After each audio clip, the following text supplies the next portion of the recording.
Hi everyone, Musa here from Musings with Musa, and today let's do a roundup of all the biggest, freshest albums that came out in June 2025. It's been a pretty big month for music. We've had some hits, we've had some misses. It's peak summer, so we've had some pretty cool summery albums as well. Here's a list of all the albums that I'd be talking about. If I missed any that you are interested in, let me know. I might cover them on a later date. But without further ado, let's get right into it on an absolutely terrible note with Lil Wayne's The Carter 6. Now, the Carter series is generally indicative of Lil Wayne's sort of flagship line of albums where he often has some of his biggest bangers. For instance, Carter 3 and 4 had cuts like a milli, 6 foot, 7 foot. Carter 5 was also pretty solid. I'd say it was kind of lukewarm, but at least it had ambition, it had scope.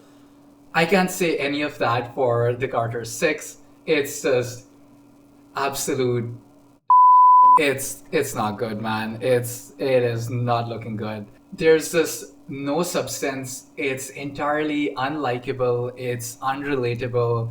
It's just the same bland themes. You know, it's just, I have so much money, I've slept with so many women, I do so many drugs, yada yada. There's no wit to it, there's no rhyme or reason, there's no semblance of some kind of storytelling going on here. Even like Lil Wayne's sort of trademark style of having these, you know, like witty bars or like these funny little punchlines dispersed throughout his cuts aren't really there. The times where he tries to be like funny or have something like clever or witty just falls flat. Let me read you some lyrics. We have lines like, "I'm higher than your tube sock stretch. Bring her out her shell like Taco Bell. Her booty softer than Uggs." Than Uggs? I mean, by the way, like this is the extent to which the songwriting goes. It's just these stupid one-liners just stacked on top of each other with just nothing much of substance. And on the production side of things as well, it's just so bland and it's so like stuck in the 2010s. There's absolutely nothing here that I'd say is forward thinking or even enjoyable in any sense. Most of the cuts are pretty like inoffensive, but some of them are just particularly awful. Peanuts to an Elephant, some of the worst mixing I've heard on a rap song this year, and also that Crash Bandicoot ass beat. I'll never be able to like forget that, and I don't mean it in a good way at all. It's so badly produced. Island Holiday sounds like it's some kind of a hotel commercial, and I just hated that track. I couldn't listen to it more than once, especially because of those annoying sip sip ad-libs going on. The Days with Bono from U2. Now listen, U2 has done some pretty cool like rock rap collaboration tracks in the past. XXX with Kendrick Lamar kind of stands out, but here Bono is just like so bad. I have no other words. It's just bad. The lyricism is bad. It's so like vague, talking about some like, oh, we're, you know, it's the days, you know, we're in the days. Like, I'm not even kidding. That's actually what the song is about. Like, it's about nothing. It's about like, you know, we are in the days right now. I feel like I'm crashing out. Yeah, I don't know, man. The album just so quickly devolves into absolute earhead music. Nothing enjoyable about it. No track that I feel like I'd want to return to. 1 star. I'm sorry. Let's see what we have next. Never Enough by Turnstile. Thankfully, something a bit better. This is the band's 4th LP and the first that they've released after the departure of founding member and guitarist Brady Ebert. Now, my only issue with the album is that it kind of feels at points like B-sides of their previous LP, Glow On, which received a ton of praise from critics due to its gorgeous, like dreamy, shoegazy style of hardcore. It's something that the band did in a very unique manner, and a lot of the cuts on there were just so enjoyable and had so much life in them. And even this release kind of like takes that sound but just tones down the energy a little bit so that most of the tracks don't have nearly as much of a bite to them. There are some standouts. I'd say the opener is really good. The percussions and horns on Dreaming just absolutely elevate that track. The extended flute outro on Sun Shower is absolutely ethereal. And as a whole, there's a nice flow from track to track going on. The vocals, though, are again like a bit of a mixed bag. Brendan Yates sounds almost bored on some cuts, such as Light Design. But again, as a whole, just because this sort of sound that they introduce on Glow On works so well and is just so unique and so interesting, the fact that they kind of like rehashed that a bit and didn't really move forward a lot in terms of exploring new sonic territories isn't too much of an L. I would say it's still a pretty fun, pretty cool album. I'll definitely revisit it a couple more times. So I'm gonna give it a 3.5. After that, we have Addison by Addison Rae. I was not familiar with her game. I'm not gonna lie, I absolutely underestimated how good this album would be.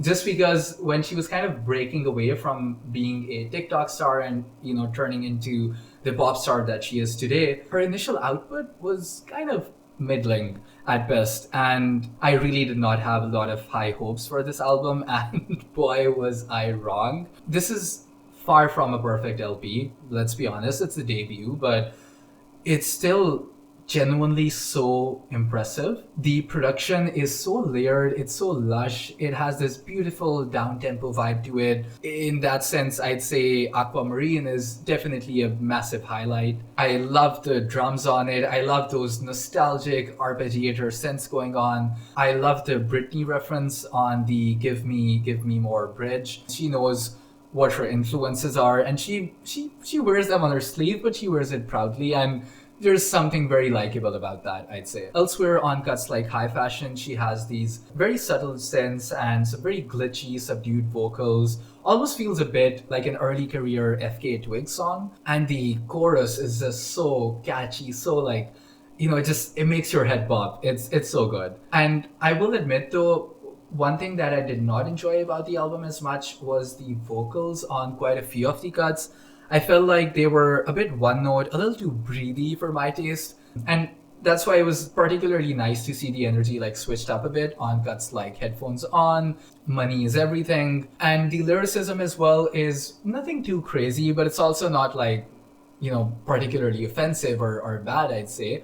She definitely knows how to build a chorus well. She knows how to structure a song in interesting ways, even if it's not deviating too far from, you know, normal like pop conventions. There are some standouts though, lyrically speaking. I'd say Fame Is a Gun has some of the like stronger songwriting or more memorable songwriting on the album. But overall, I'd say it's nothing really to write home about. It's definitely a bit of an area of improvement that I hope to see on future releases. Overall, I'd say this album is very well mixed, with some pretty well-structured, well-produced pop cuts. I'm gonna give this a 3.5 stars, and I'm genuinely like really excited to see the directions that she takes with her music. Let's see what else is next. We have Evangelical Girl Is a Gun by Yeule. This was, I'm gonna be honest, slightly disappointing. Soft Scars from 2023 was one of my favorite albums of the year.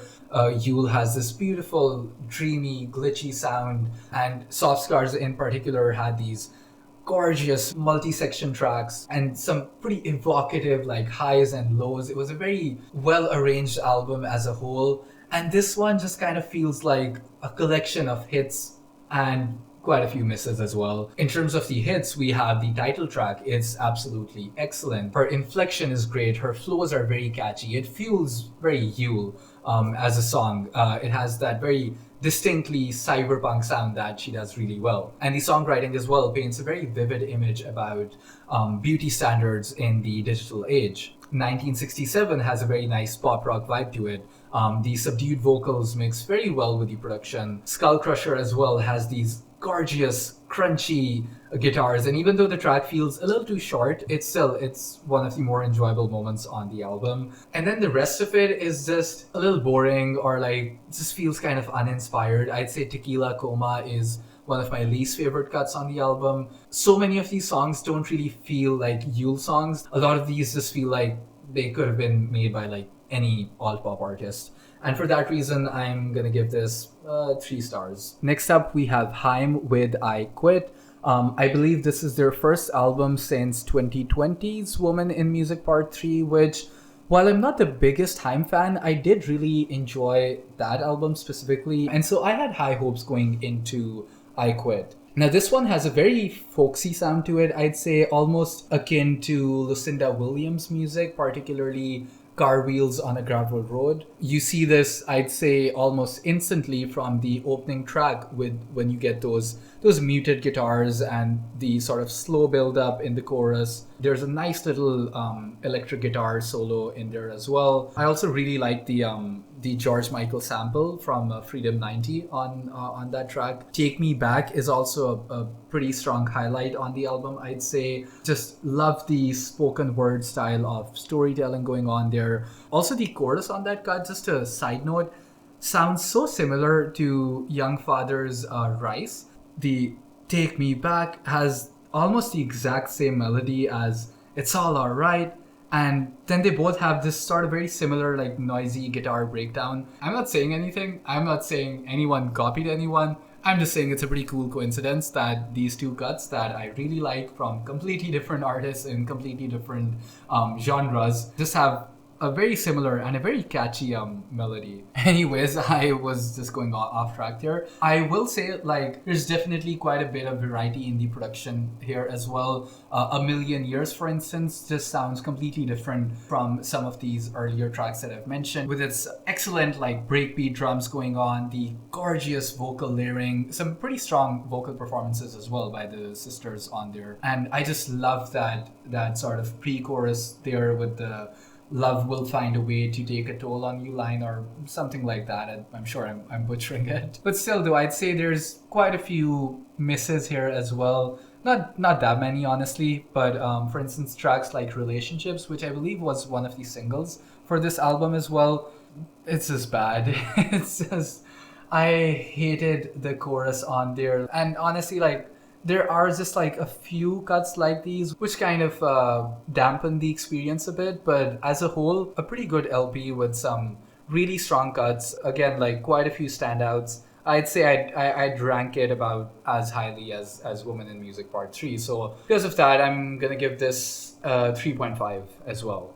Next up, we have Lotus by Little Simz, an album that I obviously had really high hopes for as well, considering her past 3 LPs, Grey Area, Simbi, No Thank You, have all just been excellent albums through and through. It is worth noting that these 3 albums were produced by Saul's founder, Inflo, who Simbi has had like a very long-running professional relationship with, which ended in a massive conflict where allegedly Inflo borrowed almost £2 million and never returned them, and was generally a pretty manipulative person as well, from what I've read about it. And it seems like Simbi is not holding back. A lot of this album kind of revolves around the devolution of that relationship and the toll that it had on her. Just right from the opening track, where there's a lot of religious themes, she calls Inflo out on having a god complex. She says,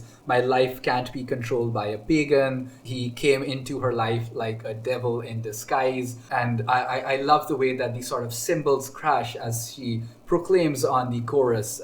She calls him a thief, which is also the title of the song. And it's such a powerful track and such a beautifully angry cut, and just sets the tone from the get-go. Just generally throughout the album, there's a lot of power in Simbi's voice here, and the production, which is now being done by Miles Clinton James, works very well with her vocals on the album. And in usual Simbi fashion, we have quite a few of those, clean drums, those groovy bass lines, but something that we often don't see is quite a few electric guitar elements as well. They add a really nice touch to the overall production, especially on cuts like the relatively lighthearted Young. The second half, I would say, gets a little more low-key and slows down the production a bit for some moments of quiet introspection. And I'd say there are a few not as exciting tracks somewhere in the middle, but the sort of last 4 cuts are a legendary run. Blood, for instance, is a beautiful emotional track where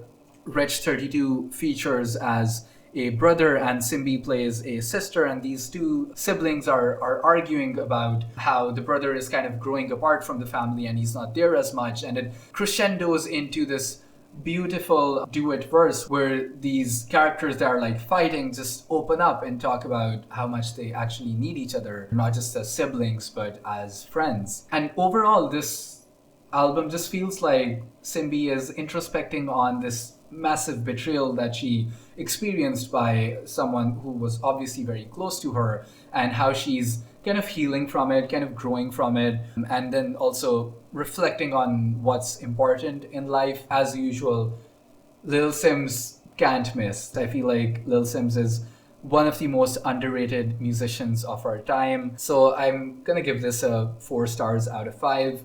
And speaking of underrated musicians, another incredibly underrated album this month, and in fact maybe one of my favorite albums of the year, is McKinley Dixon's Magic Alive. The sort of jazzy production on this album works really well on both the breezier cuts like the opening track Watch My Hands, and also the sort of more denser tracks such as Recitative? How do we pronounce that? And also on more denser cuts like Recitative, where we get these very complex drum patterns, lots of layers of brass instrumentation and keys that all meld beautifully, and some excellent wordplay on this cut as well, with some incredible internal rhyme scheme, especially on bars such as water wash over is a dance to anoint, but brown liquor help me pirouette round the point. Obviously, Dixon is just so well read, and you can see he's very influenced by Toni Morrison in the way that he tells his stories. In fact, I believe on this previous album, quite a few of the tracks were very directly inspired by a lot of Toni Morrison's work. And even the title of this song, Recitative, is, I believe, an allusion to one of her short stories as well. And just generally, his literary prowess is like on full display here. This is a concept album about, I believe, 3 friends who discover that a friend of theirs passed away and they're trying to bring them back. And it's all told from the perspective of apparently these children. And the way that these stories are told in the album kind of feels like childhood memories as well, in the way that you see flashes of imagery rather than a cohesive narrative. It's all told in an incredibly non-linear manner as well. And so listening to the album and then coming back to it and also trying to figure out that background context, putting that effort in really rewards you as a listener. There's just so many good cuts with such a range of emotions. Run Run Run Part 2, very light instrumentation, bringing Dixon's vocals to the forefront as he comments on the regrets that we tend to feel after a loved one has passed. It's just such a beautifully hard-hitting song. Even the title track, for instance, with those call and response flows, the incredibly witty line about the thing about losing memories is I can't put a finger on what I lost. Again, just so introspective, so layered. I only have nice things to say about this album, and it packs all of this in a very compact, I believe 36 minute runtime. I can't wait to go back to this album and just peel back on the layers. I still feel like I haven't fully grasped just the just the scale of the album. It's so good, man. 4.5 stars, easily one of the best albums of the year. Go check it out if you haven't. Okay, last up we have probably the most awaited review, by which I mean like 2 people asked me when I was going to review this album. It is, of course, Lorde's Virgin. I feel like in today's digital landscape, we often treat albums as just like a collection of songs, rather than kind of seeing the album as more than the sum of its parts. And Virgin is an excellent example of an album that really rewards giving it time and letting it grow on you. I feel like on my first listen, I thought it was nice, but with each subsequent listen, and kind of taking each track in the context of the album as a whole, really makes the experience so much more enjoyable. For instance, I really did not like What Was That when it came out. I felt like the chorus was kind of bland. The instrumentation wasn't, anything that I was too crazy about. It felt a little run of the mill. And honestly, it's still not like one of my favorite tracks on the album, but the more you listen to it, the more it grows on you. For instance, the vibrato on that "This is the best cigarette of my life" line felt a bit awkward to me at first, but in retrospect, it does kind of sound like, that sporadic, shaky way that someone on MDMA with their pupils blowing up would actually talk. And the other singles, honestly, like Hammer and Man of the Year, were both pretty great in their original context as well, and especially in the track list and in the album as a whole, they feel even nicer. The Farmer being just a great way to intro the album with a very strong opening verse, this very distorted ping-ponging sound in the back serving as the main melody, and some grimy synths entering the second half. Pretty nice production, and all of it contrasts very nicely with that unique Lorde vocal inflection. The latter, i.e. Man of the Year, is just such a profound exploration about breaking free of societal expectations as a woman, and it also continues this theme of gender fluidity that's present in a lot of the other album as well. Also, Shapeshifter is just such an immediate highlight. I think on my first listen, this was the one track which just immediately stood out to me. The production towards the start of that track reminded me a bit of the Postal Service, especially cuts like "The District Sleeps Alone at Night," just with that sort of down-tempo indie-tronica vibe going on there. Also the lyricism, just so personal, talking about, shape-shifting into these different personalities to kind of close off the real you and to appease to, all of these people around you, creating these images of yourself for others.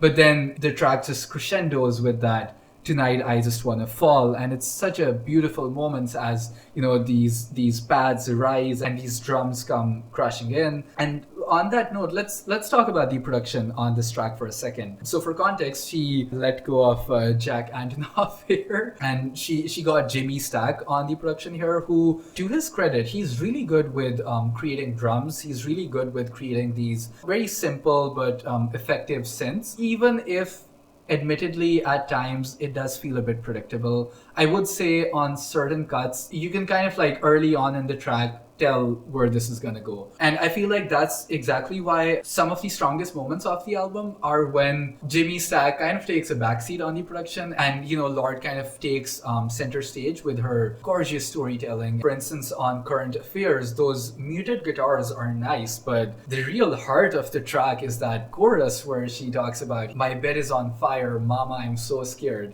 Just the hurt and fear in her voice on that specific line was just such a powerful moment. Similarly, Clear Blue, such an out of left field moment with that a cappella and those, backing vocals that, stay subdued until the end where they kind of all soar up, and that line about broken blood. My God.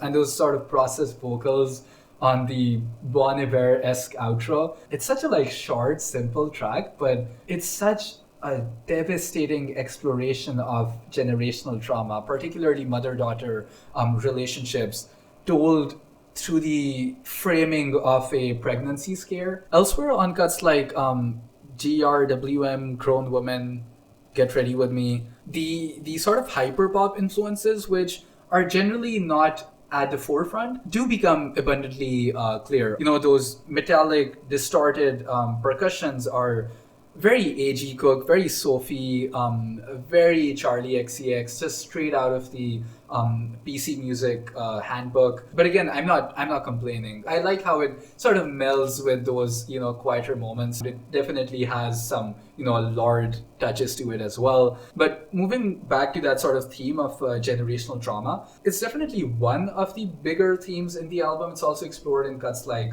Favorite Daughters. But there's also many other aspects of her past, or other personal aspects that she's exploring. For instance, Broken Glass. Just such a raw, unfiltered exploration of eating disorders and these relationship that she's had with her body. It's just such a beautiful, harrowing cut. Combining all of these, I feel like the sort of overarching theme of the album ultimately is just Lorde, especially as a musician who became famous at a pretty young age, looking back at her past self and looking back at all of this growth that she's had, and also all of the shit that she's, had to deal with and go through, and just, reflecting on all of that, being very open, being very honest about the way that, all of this has affected her, and not just healing from it, but also feeling very liberated from it. I wouldn't say that this is like it's a perfect album, there's no faults, anything like that. I feel like the production is, not amazing at times, and I feel like, some cuts do feel a bit underdeveloped structurally, which some are claiming is kind of a artistic decision, but I don't necessarily have to have to like that. For the most part, this is a beautiful album. This might just be one of, if not her most personal work yet. I'm feeling an easy 4 stars on this. And yeah, that is my roundup of the biggest albums that came out in June 2025. If you stuck with this till the end, if you watched the whole thing, thank you so much for supporting the channel. Let me know what upcoming reviews you guys would like to see as well. And again, thank you so much for watching, for subscribing, for liking. If you did those things, if you didn't, that's a good time. I will see you guys in the next one.